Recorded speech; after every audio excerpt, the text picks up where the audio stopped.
2 phases में चुनाव हुआ, कहीं कोई मार पिटाई, कहीं कोई झगड़ा, कहीं कोई गोली नहीं चली, कहीं किसी की मौत नहीं हुई, और ये शांतिपूर्ण तरीके ये पूरे हमारे चुनावी सिस्टम के लिए और देश के लिए बहुत प्राइड की बात है। रजत जी, आपको अच्छी तरह से याद होगा, बिहार चुनाव से पहले हर बार जो खबरें बनती थी, मीडिया में आती थी कि यहाँ अब जो है हथियार बनना शुरू हो गए हैं जी, यहाँ हथियारों की नई फैक्ट्री शुरू हो गई, यहाँ कट्टा बन रहा है, इतने बड़े पैमाने पर बन रहा है, वो खबरें एकदम गायब हो गई। और ये माफिया का इंट्रोडक्शन इसीलिए हुआ क्योंकि वो बूथ कैप्चर करने में आपकी मदद करते थे। आज भी ये जो 2-4 बचे हैं इसीलिए क्योंकि ये लोग उस जमाने से बूथ कैप्चर करने में मदद करते थे। और ये सब नीतीश कुमार के आने के बाद हुआ रजत जी, जब वो मुख्यमंत्री बने पहली बार 2005 में, उसके बाद से शहाबुद्दीन चुनाव नहीं जीते हैं, न उनकी पत्नी चुनाव जीती हैं। जब से वो आए उसके बाद वो आखिरी चुनाव था 2004 में जब शहाबुद्दीन जीते थे।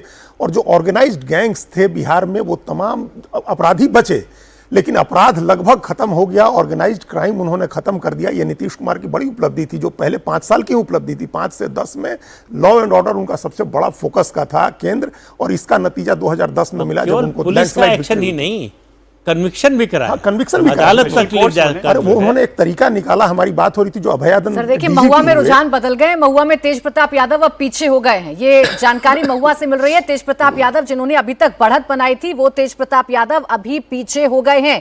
हालांकि तेज प्रताप यादव की चर्चा इस सीट पर बहुत हो रही थी, भाई ने प्रचार किया, कहा पार्टी बड़ी होती है, तो तेज प्रताप यादव ने कहा कि जनता बड़ी होती है, पार्टी बड़ी नहीं होती है। एक टफ फाइट के बीच में है, और अब देखना यह है कि क्या यहाँ तेज प्रताप पीछे ही रह जाते हैं या यहाँ से आगे निकल पाते हैं। एक इंटरेस्टिंग बात तेज प्रताप ने इस सीट पर कही थी कि जो आरजेडी का उम्मीदवार है, इसी ने हम भाइयों में झगड़ा लगाया है, इसकी वजह से हमारा झगड़ा हुआ। वही उन्होंने ये बोला कि मैं यहाँ से लड़ना चाहता हूँ। मुकेश रोशन ऐसा कोई नहीं था, कोई ऐसी प्रोफाइल रही हो कि उनका सीट वो काटा नहीं जा सकता था, एक बार के बस थे।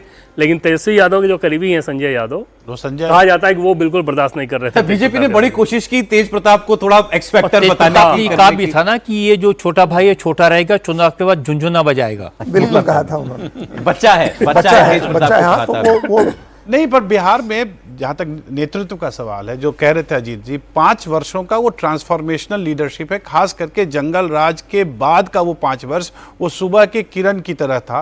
और वो ट्रांसफॉर्मेशनल लीडरशिप बाद में ट्रांजैक्शनल भी हुआ, और जैसे ईबीसी वोट बेस बनना, और ईबीसी वोट बेस के बाद ऊपर में इंफ्रास्ट्रक्चर, महिलाओं में, मैं सुबह भी कह रहा था कि बिहार में महिला पुलिस कांस्टेबलों की संख्या देश में सबसे ज्यादा है।